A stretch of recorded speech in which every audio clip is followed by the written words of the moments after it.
Hello and welcome to all. आपका smart elite पर बहुत बहुत स्वागत है। आज हम सोशल साइंस लेसन प्लान की वीडियो देख रहे हैं। अगर आपको ऐसे ही और लेसन प्लान चाहिए तो आप ऊपर आई बटन पर क्लिक कर प्लेलिस्ट में सर्च कर सकते हैं। और अगर आपको वीडियो अच्छी लग रही हो, कंटेंट अच्छा लग रहा हो, तो आप चैनल को सब्सक्राइब कर बेल आइकन को प्रेस ज़रूर से कर लें और वीडियो को लाइक करके मुझे बताएं कि वीडियो कैसी बनी है। तो चलिए बिना किसी देरी के हम वीडियो को स्टार्ट करते हैं।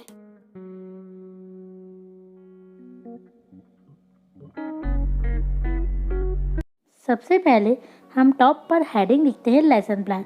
उसके बाद लेसन प्लान के बाद आपको यहाँ पे नंबरिंग करनी होती है। जो सा आपका लेसन नंबर सपोज 1 है, 2 है, 3 है, वो आप यहाँ पर मेंशन कर सकते हैं। उसके बाद हम हमारी कुछ जनरल इन्फॉर्मेशन लिखते हैं, जैसे name, school name, subject, topic, date, duration, period, class और नंबर ऑफ स्टूडेंट। ये आप अपनी सिचुएशन के अकॉर्डिंग फिल कर सकते हैं। उसके बाद जो हमारी सबसे फर्स्ट हेडिंग आती है वो है जनरल ऑब्जेक्टिव। जनरल ऑब्जेक्टिव में हम कौन से पॉइंट मेंशन करते हैं ये अब हम देखेंगे। इसमें हम सोशल साइंस से रिलेटेड बच्चा इस सब्जेक्ट में क्या सीखेगा, उससे ये सब्जेक्ट क्यों पढ़ाया जाता है, ये सारे पॉइंट हम लगभग 5 से 6 पॉइंट में यहाँ पर क्या कर देते हैं, मेंशन कर देते हैं। उसके बाद जो हमारी नेक्स्ट हेडिंग आती है, सेकंड हेडिंग आएगी हमारी स्पेशल ऑब्जेक्टिव। स्पेशल ऑब्जेक्टिव हम क्या करते हैं, टॉपिक ओरिएंटेड लेते हैं। जैसे बच्चा ह्यूमन रिसोर्स में क्या सीखेगा, वो क्या चीज़ पढ़ेगा, वो सारे 5 से 6 पॉइंट में हम स्पेशल ऑब्जेक्टिव में क्या कर देते हैं, यहाँ पर मेंशन कर देते हैं। उसके बाद जो हमारी नेक्स्ट हेडिंग आती है वो है प्रीवियस नॉलेज। बच्चों को ये टॉपिक पढ़ने से पहले क्या नॉलेज था, रिसोर्सेज के बारे में था, नेचुरल रिसोर्सेज, मेन रिसोर्सेज क्या होते हैं, ये सब पहले बच्चा प्रीवियस क्लास में पढ़ के आया हुआ होगा। उसके बाद जो हेडिंग आती है वो है टीचिंग एड्स। टीचिंग एड्स आपको पता ही है, जो हम पढ़ाते वक्त एड्स यूज़ करते हैं, मटेरियल यूज़ करते हैं, वो सारे हम यहाँ पे मेंशन कर देंगे। उसके बाद हमारी हेडिंग आती है इंट्रोडक्शन। इंट्रोडक्शन में हम क्या करते हैं, बच्चा का जो प्रीवियस नॉलेज है उससे कुछ क्वेश्चन पूछते हुए हम अभी के प्रेजेंट नॉलेज तक उसको कनेक्ट करते हैं, ताकि हम जो चैप्टर पढ़ाने वाले हैं उससे क्या बन जाए, उसकी लिंक बन जाए। तो मैंने यहाँ पे इंट्रोडक्शन लिखा है और उसको 3 कॉलम में डिवाइड करा है। First serial number, teachers question और स्टूडेंट आंसर। तो सबसे पहले टीचर ने पूछा व्हाट इज़ रिसोर्सेज, कि क्यों प्रीवियस क्लासेस में पढ़ चुके हैं, ठीक है। ऐसी कोई सी चीज़ जो हमारी नीड को सेटिस्फाई करे वो क्या हो जाएगी, रिसोर्सेज। अब रिसोर्सेज कितने टाइप के होते हैं, नेचुरल होते हैं, मैन मेड होते हैं और ह्यूमन खुद भी एक रिसोर्स होता है। तो बताओ नेचुरल रिसोर्सेज क्या है, जो नेचुरली ऑकर होते हैं, और मैन मेड क्या है, जो ह्यूमन बींग अपनी नीड के हिसाब से बनाते हैं। और ह्यूमन रिसोर्सेज क्या है, खुद ह्यूमन जो है वो भी एक रिसोर्स है। अब ह्यूमन रिसोर्स को डिफाइन करो, तो उन्होंने तो सिर्फ नाम सुना था, डिफाइन नहीं कर पाएंगे वो, तो ये उनके लिए क्या हो जाएगा, एक प्रॉब्लमेटिक क्वेश्चन हो जाएगा। प्रॉब्लमेटिक क्वेश्चन हमने यहाँ डाल दिया। और फिर अब हम क्या करेंगे, स्टेटमेंट ऑफ टॉपिक लिखेंगे। स्टेटमेंट ऑफ टॉपिक हमारा क्या रहेगा, now teacher will announce the topic, today we will study about human resources. हम किसके बारे में पढ़ने वाले, ह्यूमन रिसोर्सेज के बारे में पढ़ने वाले। अब जो हमारी नेक्स्ट हेडिंग आने वाली है वो सबसे मेन हेडिंग है, क्योंकि इसमें हम क्या करते हैं, पूरा चैप्टर बहुत डिटेल में एक्सप्लेन करते हैं। और इस हेडिंग का नाम है प्रेजेंटेशन। इसको भी मैंने क्या किया है, 4 कॉलम में डिवाइड करा है, जिसके आप पॉइंट्स देख सकते हैं। फर्स्ट है टीचिंग पॉइंट, जो टीचर पढ़ाएगा, क्या पढ़ा रहा है, इंट्रोडक्शन पढ़ा रहा है, डेफिनेशन पढ़ा रहा है, वो सब यहाँ मेंशन करेंगे। फिर टीचर्स एक्शन, टीचर क्या पढ़ा रहा है, बोर्ड पे क्या लिख रहा है, क्या समझा रहा है, क्या समझा रही है, वो सब अब यहाँ लिखेंगे।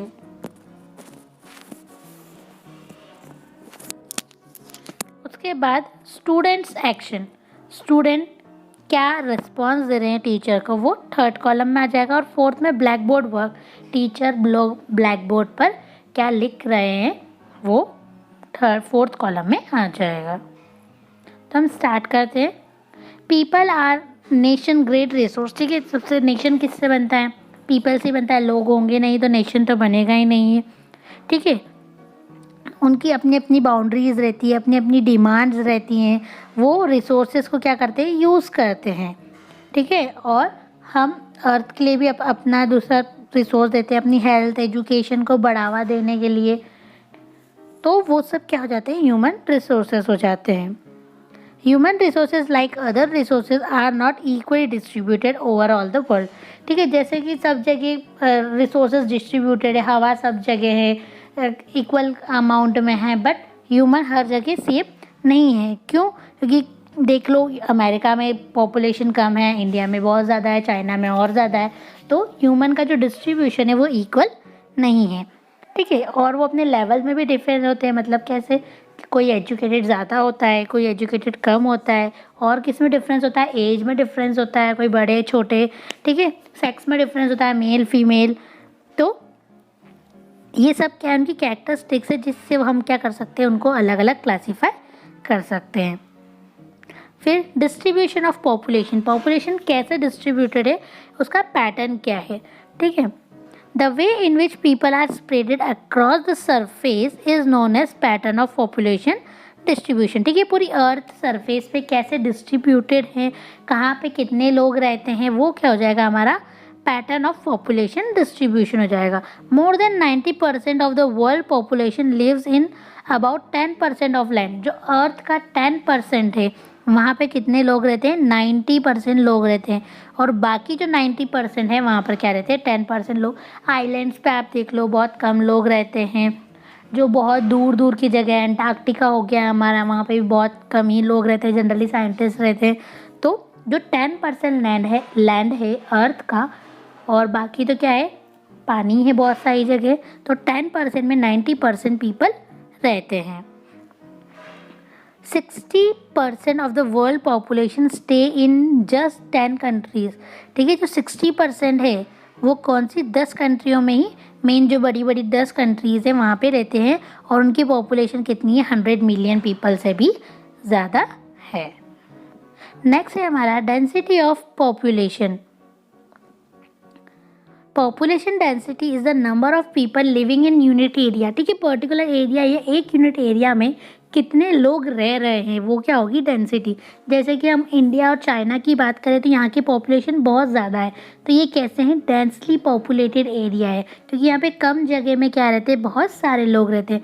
बट एज़ कम्पेयर टू अगर हम US UK इनकी बात करें तो यहाँ पे क्या है, बहुत कम पॉपुलेशन है, और उनके घर भी कैसे है, दूर दूर है, तो ये बहुत लो डेंसिटी वाले हैं, ठीक है। South central Asia have highest density, जो साउथ सेंट्रल एशिया है, ठीक है, जैसे हमारा इंडिया चाइना और ये वाला पार्ट, ये साउथ सेंट्रल एशिया ही है, तो वो बहुत ज़्यादा हाईली डेंस पॉपुलेटेड है। Factor affecting distribution of population, अब क्या फैक्टर है कि कहीं पे बहुत कम लोग रह रहे हैं, कहीं पे बहुत ज़्यादा लोग रह रहे हैं, तो उसे हम समझते। फर्स्ट है जोग्राफिकल फैक्टर, ठीक है। अगर आप भी खुद ही सोचो, आपको बोले कि नदी के पास जाके जंगलों में रहो, तो आप रह पाओगे क्या? क्योंकि हमारी बेसिक नीड बहुत ज़्यादा है, हमें नॉर्मल घर चाहिए, कपड़े चाहिए, ये तो फूड चाहिए अच्छा सा, हम ऐसे कहीं पे भी नहीं रह सकते। तो टोपोग्राफी कैसा है, अगर पहाड़ पे अगर कहीं पे आपको छोड़ देंगे तो आप कुछ दिन के लिए तो रह सकते हो, पर हमेशा के लिए नहीं रह सकते। इसलिए जो पहाड़ वाले एरिया है या जहाँ पे लैंडस्लाइड्स वगैरह होती है, वहाँ पर क्या है, पॉपुलेशन कम होती है as compare to plain regions. Climate, जहाँ का क्लाइमेट बहुत ज़्यादा कोल्ड है, जैसे कि अंटार्कटिका का है, वहाँ पे कोई सर्वाइव ही नहीं कर सकता है। या फिर बहुत ज़्यादा गर्म एरिया है, कोई डेजर्ट है, अपना इंडिया के कोई से भी डेजर्ट की बात कर लें, तो वहाँ पर इंसान सर्वाइव नहीं कर पाता है, या कुछ ही लोग जो बहुत अच्छे रहते हैं वो वहाँ पे रुक जाते हैं। तो क्लाइमेट की वजह से भी क्या होता है, पॉपुलेशन डिस्ट्रीब्यूशन में फ़र्क पड़ता है। फिर सॉइल कैसी है, अगर फर्टाइल सॉइल नहीं है तो क्या करेंगे, लोग रहेंगे नहीं, क्योंकि वहाँ पे अच्छा खाने को नहीं मिलेगा। अब तो ठीक है, अब डेवलपमेंट बहुत ज़्यादा हो गया है, पर पहले जनरली रिवर के पास ही जहाँ पे फर्टाइल लैंड रहती थी, सॉइल रहती थी, वहीं पर लोग रहते थे। जो हमारा नेक्स्ट फैक्टर है वाटर, ठीक है। वाटर सबसे इसेंशियल चीज़ है हमारे लिए। अगर वाटर नहीं होगा तो वहाँ पे लाइफ पॉसिबल ही नहीं है। और वाटर कैसा? Fresh water. समुद्र के पास किसी आइलैंड पे छोड़ दें तो क्या आप सैलाइन वाटर पी सकते? नहीं पी सकते। इसलिए हमें कौन सा वाटर चाहिए? फ्रेश वाटर चाहिए। फिर मिनरल्स होने चाहिए। नेक्स्ट फैक्टर है सोशल फैक्टर। ठीक है, अब कैसा है सोशल फैक्टर, हम कैसे देख सकते हैं? जैसे झुग्गी झोपड़ियाँ हैं, वो एरिया अच्छा नहीं है रहने के लिए, प्रॉपर घर है, आस पड़ोस के लोग अच्छे बोलते हैं ना कि कॉलोनी बहुत अच्छी है, तो सोशल फैक्टर भी बहुत ज़्यादा मैटर करता है। कल्चरल फैक्टर, जैसे कि अब हम किसी को मानते हैं, वही वाले लोग हमारे आसपास रह रहे हैं, तो कल्चरल फैक्टर भी बहुत ज़्यादा वेरी करता है। नेक्स्ट है इकोनॉमिकल फैक्टर। इकोनॉमिकल फैक्टर जहाँ पे से इंडस्ट्रियल एरिया है या फिर इंडस्ट्री डेवलप करनी है तो उसके लिए भी पैसा चाहिए, बड़ा घर चाहिए, तो जो अमीर लोग होते हैं वो बड़े बड़े घर, बड़ी बड़ी कॉलोनीज़ में रहते हैं, तो इकोनॉमिकल फैक्टर भी अपनी तरीके से अफेक्ट करता है पॉपुलेशन डेंसिटी को। नेक्स्ट है पॉपुलेशन चेंज। अब पॉपुलेशन चेंज कैसे होती है? पॉपुलेशन चेंज क्या हो सकती है? अगर बर्थ हो, ठीक है, किसी का बर्थ हो जाए तो पॉपुलेशन बढ़ जाएगी, डेथ हो जाए तो पॉपुलेशन कम हो जाएगी। या फिर थर्ड फैक्टर है माइग्रेशन। माइग्रेशन मतलब किसी स्टेट में सपोज करो 50 लोग रहते हैं, फिर उनको वहाँ पे काम नहीं मिल रहा है तो 10 लोग वहाँ पे छोड़ के दूसरे स्टेट में चले गए, तो उस स्टेट की पॉपुलेशन तो क्या हो गई? 40 हो गई। 10 पीपल क्या कर गए? माइग्रेट कर गए। तो माइग्रेशन होने से भी क्या होता है? पॉपुलेशन में चेंजेस आते हैं।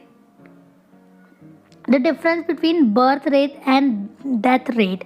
ठीक है, जितने बर्थ हो रहे हैं और जितनी डेथ हो रही है वो क्या है? नेचुरल ग्रोथ है। सपोज करो एक दिन में अगर 5 बर्थ होते हैं और 3 डेथ हो जाती है, मतलब 2 क्या है? उसकी नेचुरल ग्रोथ है। ये फैक्टर एक सिर्फ जस्ट एग्जाम्पल है, ऐसा नहीं कि हर बार ऐसा ही होता है या ये कांस्टेंट रहता है, ऐसा भी नहीं है। बट जितने बर्थ हो रहे हैं उसमें से अगर हम डेथ को माइनस कर दें तो वो क्या होगी? नेचुरल ग्रोथ होगी। ठीक है, तो 3 फैक्टर है चेंज के लिए। कौन कौन से? पॉपुलेशन चेंज के लिए बर्थ रेट, डेथ रेट और माइग्रेशन। फिर एक इमिग्रेंट भी आता है। Immigrants are people who live in a country. ठीक है, अभी तो मैंने जो माइग्रेशन बताया वो क्या था? एक स्टेट से दूसरे स्टेट में था, बट अगर एक कंट्री से दूसरे कंट्री में क्या कर रहे हैं? कोई लोग ट्रैवल कर रहे हैं, माइग्रेशन कर रहे हैं, तो वो क्या हो जाएगा? इमिग्रेंट्स हो जाएंगे और वो पूरा क्या हो जाएगा? इमिग्रेशन हो जाएगा। ठीक है, इन इमिग्रेशन और आउट इमिग्रेशन मतलब जहाँ पे ज़्यादा बाहर से लोग आ रहे हैं किसी कंट्री में तो वो हो जाएगा इन इमिग्रेशन, और जिस कंट्री को छोड़ के लोग जा रहे हैं तो वो कंट्री कैसी हो जाएगी? आउट माइग्रेशन या एमिग्रेशन हो जाएगा। उसके बाद जो हमारी नेक्स्ट हेडिंग आती है वो है रिकैपिचुलेशन। रिकैपिचुलेशन में हम क्या करते हैं? जो हमने बच्चे को क्वेश्चन पूरा चैप्टर पढ़ाया है उसके बेसिस पे कुछ क्वेश्चन यहाँ पर मेंशन कर देते हैं। और सबसे लास्ट हेडिंग हमारी आती है वो है होमवर्क पार्ट। होमवर्क पार्ट में हम क्या करते हैं? कुछ क्वेश्चन बच्चों को होमवर्क के लिए दे देते हैं ताकि जो उन्होंने क्लास में पढ़ा है वो उनका रिवाइज हो सके और जो उन्होंने पढ़ा है वो उसे अच्छे से याद रख सके। और लास्ट में हम क्या करते हैं?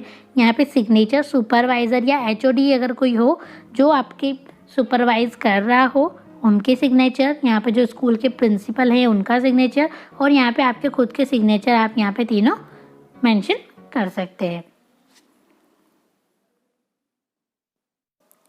वीडियो अच्छी लगी हो तो इसे लाइक करें, शेयर करें और साथ ही में चैनल को सब्सक्राइब कर बेल आइकन को भी प्रेस कर लें।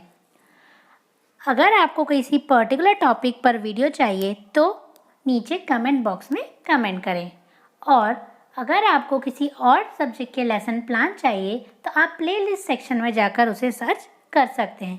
Thank you so much for watching.